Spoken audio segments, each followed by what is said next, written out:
Of all the structures ever built by human hands, few have captured the imagination or held such profound significance as the first temple in Jerusalem.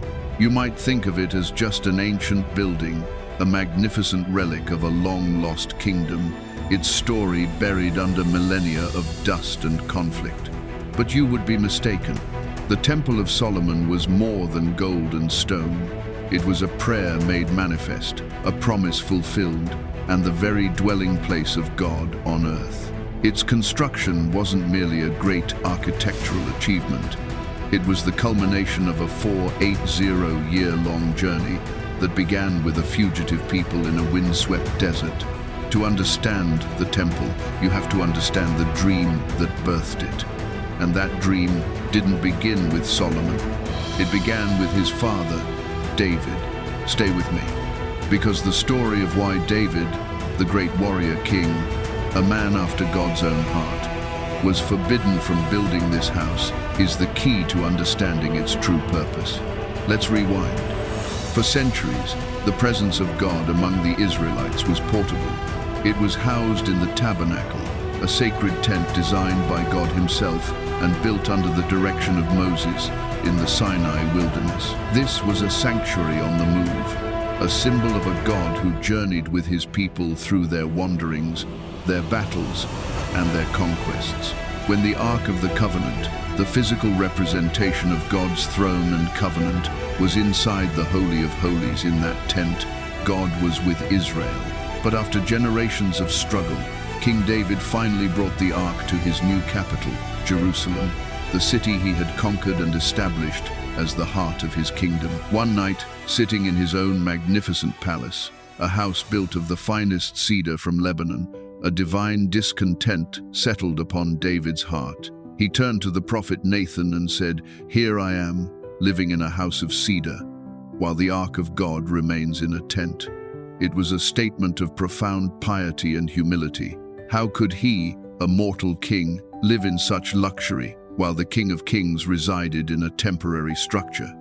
The desire was pure, the intention noble. David wanted to build a permanent home for God, a place of unparalleled glory and stability, a testament to the permanence of God's covenant with Israel. Nathan, moved by the king's heart, initially gave his blessing. "Whatever you have in mind," he said, "go ahead and do it, for the Lord is with you." But that very night, the word of the Lord came to Nathan with a different message, a stunning reversal that would shape the destiny of Israel for centuries. God told Nathan to go back to David and ask him, "Are you the one to build me a house to dwell in?" God reminded David that he had never demanded a house of cedar, that he had been content to move among the Israelites in a tent. Then came the divine turnabout. God told David, "You want to build me a house? No, I will build you a house." He wasn't talking about a physical structure. He was promising David a dynasty, an eternal lineage, a kingdom that would last forever. It was a promise that would ultimately find its fulfillment in the Messiah, Jesus Christ, the descendant of David. Then came the reason, the heartbreaking and yet profoundly meaningful prohibition. God declared through Nathan, "You are not to build a house for my name, because you are a warrior and have shed blood." Imagine the weight of those words on the great king, the very hands that had slain Goliath, that had won countless battles to secure the borders of Israel and establish peace. The hands that had fought the Lord's wars were deemed unfit to build the Lord's house. It wasn't a punishment for sin in the conventional sense. It was a statement about the nature of the temple itself. The house of God was to be a house of peace, built in a time of peace by a man of peace. David's life had been defined by conflict. His legacy was the secure kingdom that would make the temple possible, but the construction itself belonged to the next generation, to an era of rest he had fought so hard to create. God did not reject David's heart. He honored it by giving him the most detailed of tasks. He gave David the blueprints, not just a vague idea, but the complete and detailed plan for the temple, a revelation from God himself.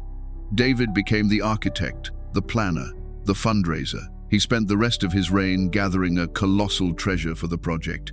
He amassed gold, silver, bronze, iron, wood, and precious stones on an unimaginable scale. He dedicated his personal fortune and the spoils of his wars to this singular purpose. He organized the priests and Levites who would serve there. He did everything a man could possibly do, except lay the first stone. The mantle was passed to his son, Solomon. In his final address, a frail but resolute David charged his young son before all the leaders of Israel.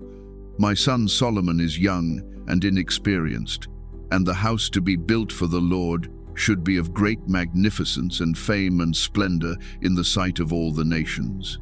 Therefore I will make preparations for it." He handed Solomon the plans, the materials, the mission. The dream of the father was now the divine duty of the son. When Solomon ascended to the throne, the kingdom was at peace, just as God had promised. The era of war was over. The era of building could begin. But Solomon, keenly aware of the monumental task ahead and his own youth, felt the crushing weight of his father's legacy and God's command. His first major act as king was not to draw up contracts or survey land, but to seek wisdom. He went to Gibeon, the most important high place, and offered 1,000 burnt offerings. That night, God appeared to him in a dream. "Ask for whatever you want me to give you," the Lord said. Here was a pivotal moment. A young king with absolute power and the resources of an empire at his fingertips. He could have asked for wealth, for long life, for the death of his enemies. But Solomon's heart was aligned with his mission. He asked for wisdom. "Give your servant a discerning heart to govern your people and to distinguish between right and wrong. For who is able to govern this great people of yours?" This selfless request pleased God so much that he not only granted Solomon a wise and discerning heart, unlike any before or after him, but he also gave him what he did not ask for, riches and honor. Solomon was now equipped, not just with the materials his father had provided, but with the divine wisdom necessary to build God's house in a way that would honor him. The actual work began in the 4th year of Solomon's reign, 480 years after the Israelites had come out of Egypt. This number is not incidental. It is a profound theological marker, linking the liberation from slavery to the establishment of God's permanent dwelling. The first and most crucial task was securing the finest materials, and for that, Solomon looked to the north, to the kingdom of Tyre. He sent a message to Hiram, the king of Tyre, who had been a great friend and ally to his father David. The alliance between these two kings, one Israelite and one Phoenician, is a testament to the peace of the era. Solomon's request was specific. He needed the legendary cedars of Lebanon. These were not just any trees. They were renowned throughout the ancient world for their height, their durability, and their fragrant aroma. They were symbols of permanence and majesty. Hiram rejoiced at Solomon's request, praising the God of Israel for giving David such a wise son. A pact was made. Hiram would supply the cedar and juniper logs, and his skilled men would fell them in the mountains of Lebanon. In exchange, Solomon would supply Hiram's royal court with wheat and pressed olive oil. The scale of this operation was staggering. Solomon conscripted 30,000 men from all over Israel as forced labor. They were sent to Lebanon in shifts of 10,000 a month, working 1 month and then returning home for 2. Adoniram was in charge of this massive workforce. In addition to these, Solomon had 70,000 carriers and 80,000 stonecutters working in the hills. The forests of Lebanon echoed with the sound of axes, the mountains of Israel with the chipping of chisels. The logs were brought down from the mountains to the sea and floated as massive rafts down the coast to Joppa, where Solomon's men would then haul them overland to Jerusalem. But it was the work of the stonecutters that contained one of the temple's greatest mysteries and most profound acts of reverence. The Bible tells us that the great foundation stones were quarried and dressed, cut and finished at the quarry itself. They were massive, costly stones, hewn from the bedrock of the land. The result was that the temple rose in eerie silence. The building site was not filled with the clang of hammers, the rasp of saws, or the sharp strike of chisels. No hammer, chisel, or any other iron tool was heard at the temple site while it was being built. Think about the discipline, the precision, the sheer logistical genius required to achieve this. Every massive stone was cut to its exact dimension miles away, transported, and then fitted perfectly into place. But this wasn't just about noise reduction or efficient construction. It was a theological statement. The house of God, the place of ultimate peace, was being built in peace. The sounds of human industry, so often associated with toil and strife, were kept far from the sacred ground. It was an act of holy reverence, a symbol that this was God's work, being assembled on earth with a quiet dignity befitting its heavenly design. For 7 years, this silent, sacred construction continued. The structure that rose on Mount Moriah, the very place where Abraham had been willing to sacrifice his son Isaac, a site steeped in covenant history, was breathtaking. Its dimensions were precise, double the size of the tabernacle in the wilderness, yet perfectly proportional, maintaining the sacred geometry of its predecessor. It was 60 cubits long, 20 cubits wide, and 30 cubits high, approximately 90 feet long, 30 feet wide, and 45 feet high. The structure was divided into 3 main parts, mirroring the heavenly pattern. First was the portico, or entrance hall, a grand entryway, stretching across the front. Beyond this lay the main hall, the holy place. This was a magnificent room, 40 cubits long, where the priests would conduct their daily service. The walls were paneled with cedar from floor to ceiling, so that not a single stone was visible. It was like stepping inside a forest of sacred wood. And then came the most sacred space of all, the inner sanctuary, the Holy of Holies, a perfect cube of 20 cubits. This was the dwelling place of God's presence, a room of absolute darkness and sanctity. But the true marvel wasn't the cedar paneling, it was what covered it. Solomon overlaid the entire interior of the temple with pure gold. The floors, the walls, the ceilings, even the intricate carvings that adorned the walls, gourds, open flowers, and palm trees, symbols of life and fruitfulness, were all sheathed in a shimmering layer of gold. He even overlaid the altar of incense, which stood before the Holy of Holies, with pure gold. It was a space designed to reflect an unimaginable heavenly glory, a room where every surface radiated the purity and majesty of the divine. At the entrance to the inner sanctuary, he erected 2 doors of olive wood, carved with cherubim, palm trees, and open flowers, and overlaid them with gold. And inside the Holy of Holies, he placed the temple's most imposing and mysterious figures, 2 massive cherubim. These were not small statues. Each was 10 cubits high, about 15 feet, carved from olive wood and overlaid with gold. They stood side by side, their wings outstretched so that the wing of one touched one wall, the wing of the other touched the opposite wall, and their other 2 wings met in the middle of the room. Their faces were turned towards the main hall. These were guardian figures, celestial beings whose images were woven into the veil of the tabernacle, now standing as silent, golden sentinels, shielding the sacred space where the Ark of the Covenant would finally come to rest. Outside the main structure, the craftsmanship was just as magnificent. Solomon built a courtyard for the priests and a great outer courtyard for the people. Flanking the entrance to the portico stood 2 colossal bronze pillars. These were not structural supports, they were symbolic monuments. Each was 18 cubits high with a capital of 5 cubits, intricately decorated with networks of chains and hundreds of pomegranates. Solomon named them. The one on the south he called Jachin, meaning he shall establish, and the one on the north, Boaz, meaning in him is strength. These were not just names, they were declarations of faith. Every person who entered the temple would pass between these pillars and be reminded that the kingdom and their worship were established by God and that their strength came from Him alone. One of the most remarkable features in the courtyard was the molten sea. This was a gigantic bronze basin, 10 cubits in diameter and 5 cubits high. So large, it held over 10,000 gallons of water. It rested on the backs of 12 bronze oxen, arranged in groups of 3, facing the 4 cardinal directions.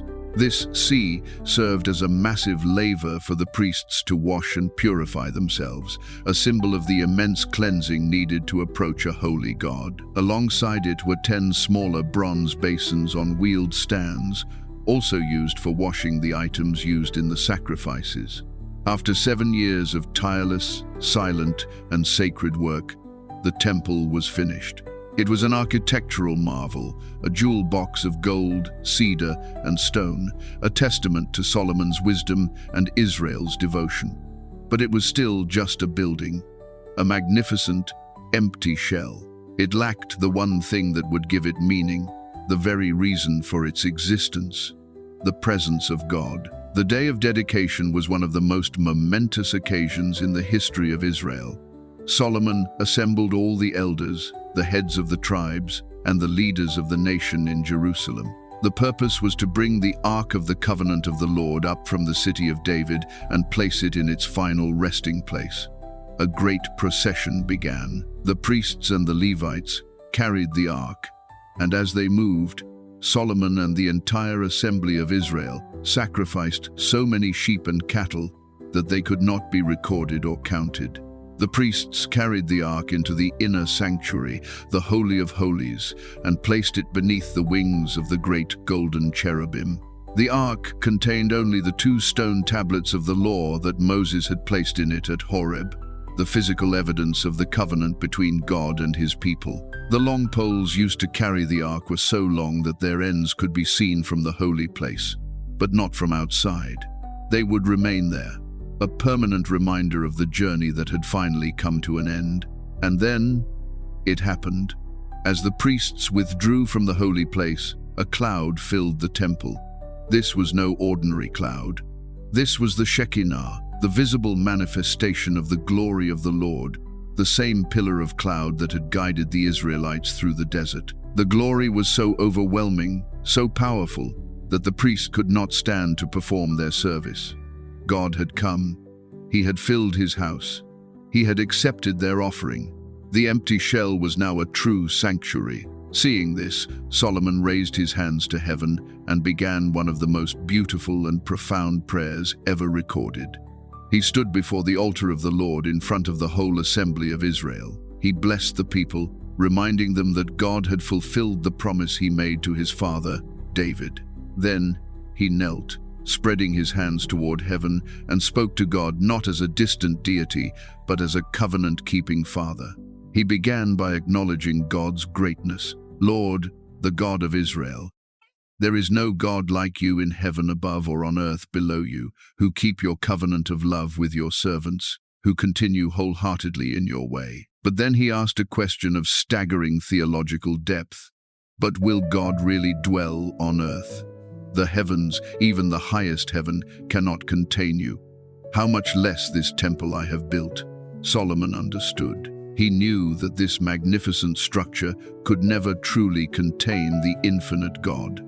The temple was not a box for God, but a meeting place, a point of contact between heaven and earth. It was a place where God chose to put His name. And so, the rest of Solomon's prayer was a series of petitions, asking God to hear the prayers of His people whenever they turned their faces toward this place. He prayed for justice, asking God to hear from heaven when oaths were taken at the altar. He prayed for forgiveness when the people sinned and were defeated by their enemies, asking that if they repented and prayed toward the temple, God would hear and restore them. He prayed for rain in times of drought and for deliverance in times of famine, plague, or disaster. Then, he did something extraordinary. He prayed for the foreigner, the non-Israelite, who would hear of God's great name and come from a distant land to pray at the temple. "Hear from heaven, your dwelling place," Solomon pleaded, "and do whatever the foreigner asks of you, so that all the peoples of the earth may know your name and fear you, as do your own people Israel." This was not to be an exclusive clubhouse. It was intended to be a beacon of light, a house of prayer for all nations. He prayed for victory when the army went out to battle. And finally, he acknowledged the reality of sin. "When they sin against you, for there is no one who does not sin, and you become angry with them and give them over to their enemies, who take them captive to their own lands, far or near." He looked into the dark future and saw the possibility of exile, but even there, he saw hope. He prayed that if, in the land of their exile, they repented and turned back to God with all their heart, and prayed toward the land, the city, and the temple, God would hear from heaven and forgive his people. When Solomon finished his prayer, fire flashed down from heaven and consumed the burnt offering and the sacrifices. And the glory of the Lord once again filled the temple so completely that the priests could not enter. When all the Israelites saw the fire and the glory, they knelt down with their faces to the ground on the pavement, and they worshipped and gave thanks to the Lord, saying, "He is good. His love endures forever."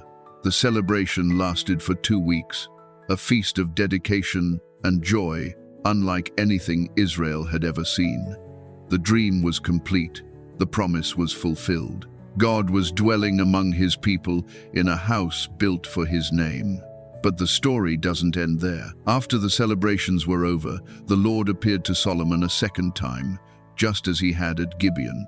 God assured Solomon that he had heard his prayer and had consecrated the temple. "My eyes and my heart will always be there," God promised. It was a promise of his unending presence, but with the great promise came a grave warning. It was a conditional promise, a twofold path set before the king and the nation. God told Solomon, "As for you, if you walk before me faithfully with integrity of heart and uprightness, as David your father did, and do all I command, I will establish your royal throne over Israel forever." The path of obedience would lead to blessing and permanence.